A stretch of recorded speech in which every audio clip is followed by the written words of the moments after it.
வணக்கம். ஞானம்மாள் யூடியூப் சேனலிலிருந்து உங்களை அன்புடன் நினைக்கிறேன். இப்போ நான் நம்ம வீடியோவில் என்ன பார்க்க போகிறேன்னா, கோதுமை மாவில் ஒரு ஸ்வீட் செய்ய போகிறேன். வாங்க பார்க்கலாம். இப்போ கொஞ்சோண்டு தண்ணி ஊற்றிருக்கிறேன். இந்த பாருங்க, நாட்டு சர்க்கரை போடுறேன்.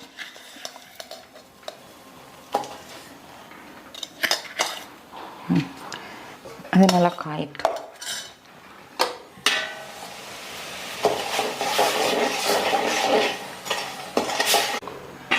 இந்த சர்க்கரையை நான் வடிகட்டிக்கிறேன்.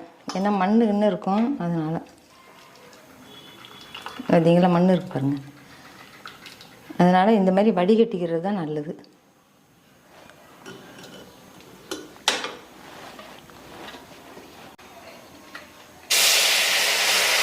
இப்போ இதை நான் வடிகட்டி ஊற்றிட்டேன். இது மண்ணெல்லாம் இல்லை.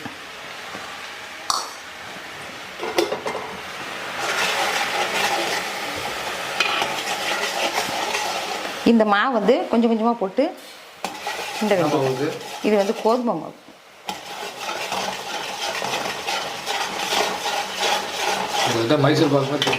மைசூர் பாக்கு மாதிரி இருக்கும். அது மைசூர் பாக்கு.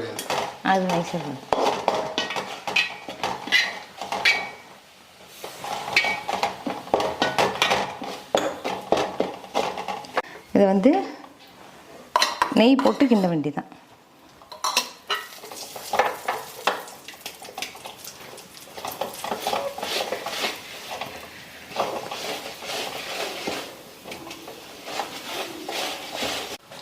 பார்த்தீங்களா, நான் ஊற்றின நெய்யெல்லாம் வெளியில் வந்துருச்சு. இப்போ எடுத்து இந்த தட்டில் போட்டு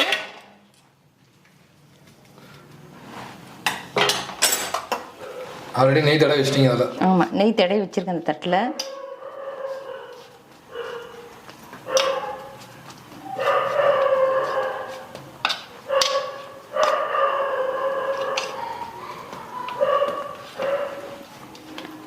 இது மாதிரி செஞ்சு இதுக்கு மேலே இந்த முந்திரி நான் உடச்சி வச்சுருக்கேன்.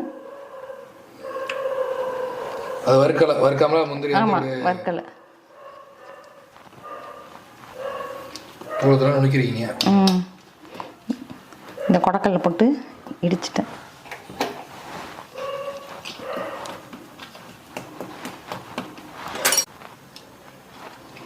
என்ன பண்ணுறீங்க? இந்த மாதிரியே கட் பண்ணி கொஞ்சம் ஆற விடணும். இந்த சூடாக இருக்குள்ளே இப்போ கட் பண்ணி வச்சுக்குவோம். கட் பண்ண முடியாது.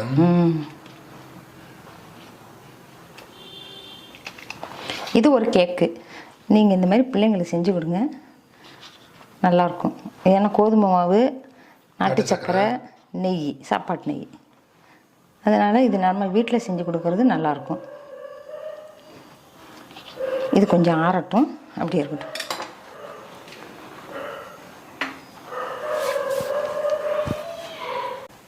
இந்த கேக்கு ரெடி ஆகிடுச்சு. இங்கே பாருங்க.